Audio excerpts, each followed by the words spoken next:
termes de mobilité vraiment pure, moi, ce qui va être intéressant, c'est d'avoir quand même un ascenseur. Parce que voilà, pour porter les courses, etc., d'un coup, c'est quand même plus simple d'avoir un ascenseur. Après, j'ai pas grand-chose. J'ai pas besoin d'avoir des portes plus grandes, par exemple, parce que je suis pas en fauteuil. Ce qui va être plus compliqué pour moi, c'est de gérer la vie quotidienne, en fait. Par exemple, préparer des repas, suivre une recette, aller faire les courses, gérer un budget, faire une machine à laver, savoir ouvrir, fermer une porte, ce qui peut être compliqué, savoir ouvrir et manipuler des récipients, enfin voilà, tout ce qui est un peu les gestes de la vie quotidienne qui sont plus difficiles. Dans un premier temps, d'avoir quelqu'un qui vienne avec moi faire les courses, de savoir quoi acheter, pour combien de jours, en fonction du budget. Si on a 20 euros, c'est pas pareil que si on en a 150. Toute la gestion administrative aussi, parce que pour l'instant, c'est mes parents qui gèrent.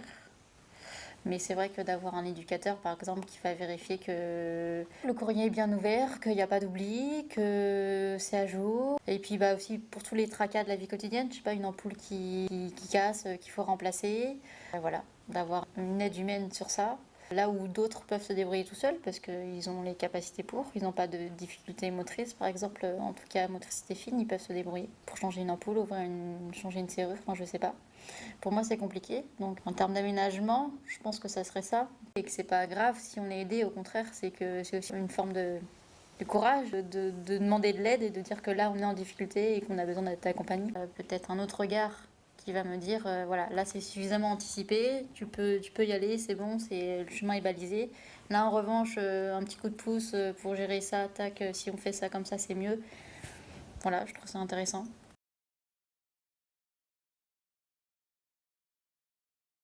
J'ai pas eu l'occasion de parler de ce sujet-là, de tout ce qui est vie affective, sexuelle, comment on prend connaissance de ça et qu'est-ce qu'on en fait et comment on s'approprie le sujet. Les cours qu'on a au collège, sincèrement, ça dure 2 heures et puis c'est vite bâclé. J'en garde pas un souvenir très marquant. Je trouve que les vraies questions ne sont pas abordées. Et je trouve que ce sujet-là n'est pas suffisamment abordé avec les personnes en situation de handicap. Je sais pas comment expliquer. On a peut-être plus de craintes ou des questions différentes, parce qu'encore une fois, il y a le rapport au corps, il y a comment on se positionne par rapport à l'autre, comment on arrive à dire oui ou non, si on a envie ou pas. Et on ne nous donne pas assez la parole, enfin, on nous offre pas assez d'espace de parole pour parler de ça. Moi, je considère que, en étant en situation de handicap, tout est différent pour nous. On a une approche différente, on a des craintes qui sont pas forcément les mêmes que quelqu'un qui n'a pas de difficultés. Parce que justement, on est obligé de composer avec ces difficultés. Donc le regard qu'on porte sur les choses est différent. Et d'un coup, effectivement, l'accompagnement doit être un peu spécifique, notamment je trouve, sur tout ce qui est vie sexuelle et affective. Le médecin traitant, le problème, c'est que la consultation, c'est assez rapide, hein, ça dure 15 minutes. Et je trouve que du coup la discussion, enfin c'est tac tac tac tac tac. Bon alors il y a ça, il y a ça, il y a ça. Donc bon bah pour vous du coup vous êtes jeune, vous êtes dans cette tranche d'âge là, donc bon bah ça. Puis après vous avez l'ordonnance, voilà. Et puis bah après voilà. Sauf que parfois ben non, il faut y aller par étapes. Enfin moi je fonctionne beaucoup comme ça. Moi il me faut du temps en fait pour adhérer à un truc, mais dans tout, enfin, dès qu'il y a un changement, c'est compliqué, donc il faut me laisser du temps. Donc, médecin traitant, c'est bien, mais on sort de la consultation, en fait, on est un peu livré, on est un peu tout seul. Et si on veut reprendre la discussion, il faut reprendre rendez-vous. Donc, faudrait plus qu'un quart d'heure, quoi. Parmi toutes mes amies IE, j'en ai deux avec qui, parfois, on en parle un peu. Donc, oui, ça m'est déjà arrivé. Après, c'est pas évident pour moi d'aborder ce sujet-là, donc on le fait dans la mesure du possible. Mais j'ai cette chance-là, c'est que je sais que si j'ai des questions, voilà, au moins j'ai ces personnes-là qui peuvent m'écouter sans avoir forcément les éléments de réponse, mais d'un coup j'ai quand même quelqu'un qui m'écoute. Et ça c'est chouette.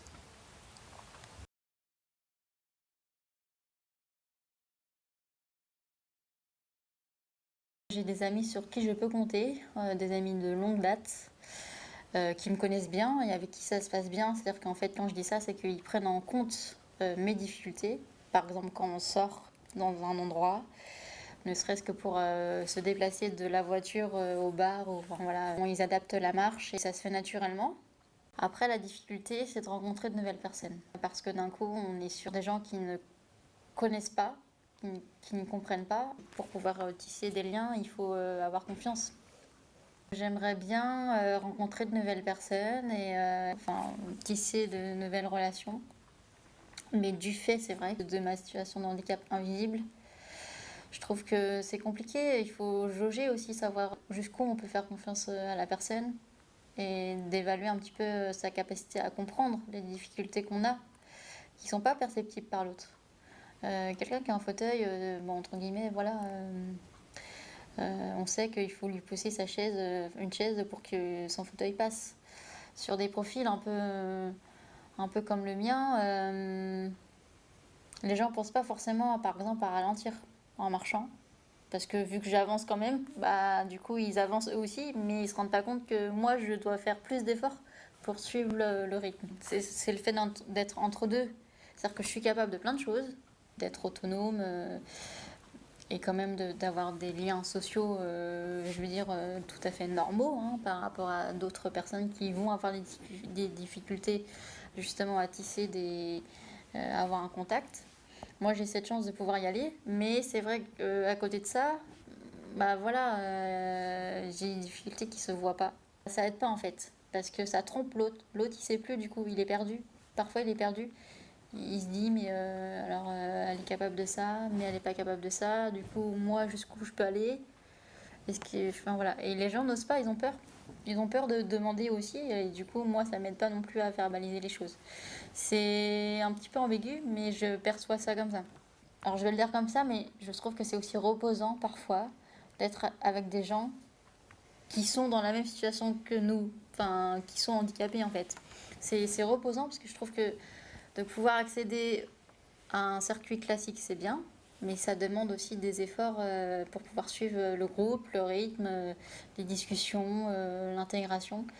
Et c'est vrai que les lieux manquent, je trouve. Et puis il faut toujours avoir l'autorisation. Alors, c'est très administratif, là, par exemple, pour accéder au SAVS, il faut passer par l'AMDPH, etc. C'est un combat, enfin, c'est aberrant. Moi, il a fallu que je passe en commission pour pouvoir continuer à être suivi. Donc, d'un coup, on a aussi des barrières qui nous empêchent d'accéder à des lieux où on pourrait tisser des liens et être avec des pairs PAIRS. Concrètement, je me disais qu'en venant au SAVS, en étant suivi, de pouvoir justement participer à des activités, pas forcément le travail éducatif, le travail insertion professionnelle, etc., mais vraiment axé sur les loisirs, les activités, je m'étais dit que ce serait un bon moyen justement de rentrer en contact. Mon idée, c'était ça, c'était de me dire, ok, l'accompagnant du SAVS, c'est pour travailler telle chose, mais il y a aussi l'aspect social. Voilà. Je fais du sport adapté, mais c'est du sport avec un coach, donc je suis pas avec d'autres personnes. Mais l'objectif, ça sera d'intégrer sans doute plus tard un sport co, donc peut-être de faire partie d'une équipe, donc là, de pouvoir être intégré dans un autre groupe de pairs et voilà, de rencontrer aussi d'autres personnes. Moi, j'ai pas spécialement envie d'être avec une personne en situation de handicap. La notion tous les handicapés vont ensemble, ah là, c'est une secte, voilà. Mais en fait, non, on peut aussi très bien être en situation de handicap et vivre avec quelqu'un qui ne l'est pas. Quelqu'un de compréhensif, patient, qui saurait, voilà, sans doute me booster et en même temps me rassurer quand j'en ai besoin, qui soit qu'on soit un seul capitaine ensemble dans le même bateau, qu'on ait des aspirations communes, qu'on fasse notre vie en fait à notre rythme, voilà, quelqu'un aussi qui respecte mon rythme à moi qui est forcément un peu différent parce que voilà, je me couche plus tôt par exemple parce que voilà, je suis plus fatiguée. Je sortirai peut-être pas en boîte tous les week-ends et je sortirai peut-être pas dans les bars le jeudi soir parce que le lendemain il faut que je travaille et que d'un coup il faut être en forme. Là où d'autres peuvent se lever à 6h du matin et tenir jusqu'à 2h. Enfin voilà. Donc oui, quelqu'un qui respecterait un peu mon rythme et quelqu'un voilà, je sais pas, je sais pas comment dire. Peut-être me porterait à aller vers des choses que je ne connais pas, moi qui crée un peu le changement. Voilà, quelqu'un un peu de stimulant. En termes de profil idéal, si je peux dire ça comme ça serait sur ça. Moi, c'est quelque chose qui m'importe, d'être fidèle en amitié, d'être fidèle en amour. Puis le partage. Partage, voilà, de moments joyeux comme de moments tristes. Enfin, d'un coup, c'est être avec l'autre, l'aimer, le soutenir dans les étapes de sa vie. Les sites de rencontres, par exemple, moi je suis pas du tout à l'aise avec ça. Enfin, déjà, on est devant un écran et enfin, ça me paraît compliqué justement de créer un climat de confiance avec une personne par média interposé.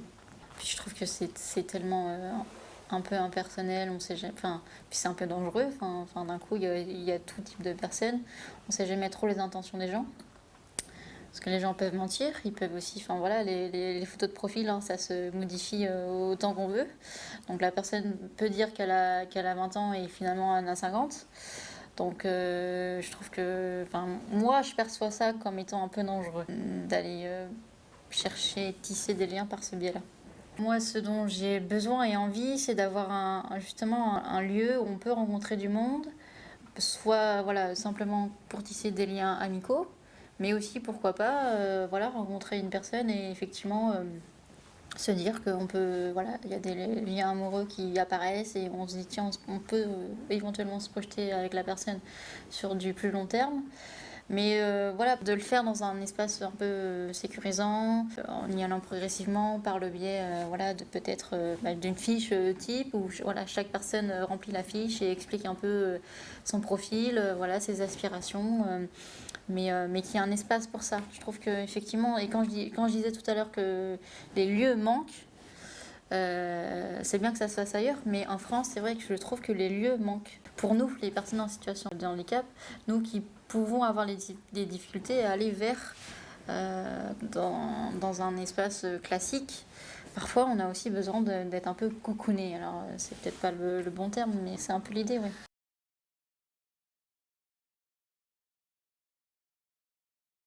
Je trouve que d'un coup, ça donne une autre, enfin, une responsabilité, puis une autre vision de la vie. Voilà, avoir un enfant, ça bouscule toutes les certitudes. Et moi j'aimerais beaucoup, ouais. Que ce soit naturellement ou par l'adoption, parce que moi je suis adoptée, donc d'un coup l'adoption ça m'intéresse aussi. Et je n'exclus pas de passer par ce biais-là pour avoir un enfant.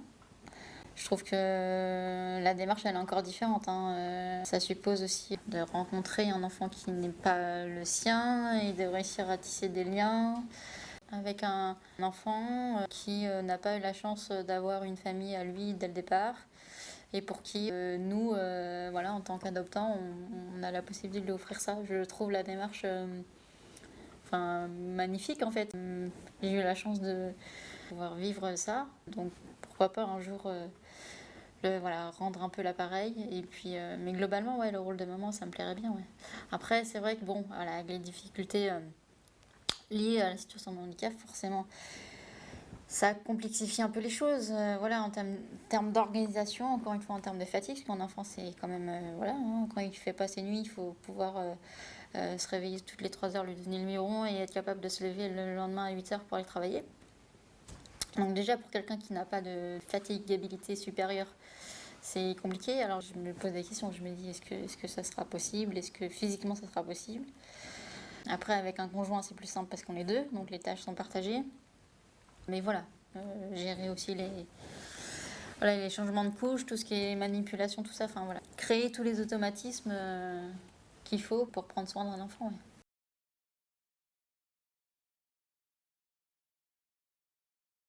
J'aimerais bien garder mon emploi déjà, c'est-à-dire arrêter de changer tout le temps parce que voilà, parce que ça le faisait pas, parce que c'était trop rapide, il y avait trop d'exigences.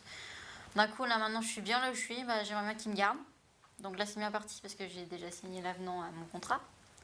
Donc ça veut dire que voilà, le challenge est relevé pour l'instant, j'aimerais bien que ça se poursuive.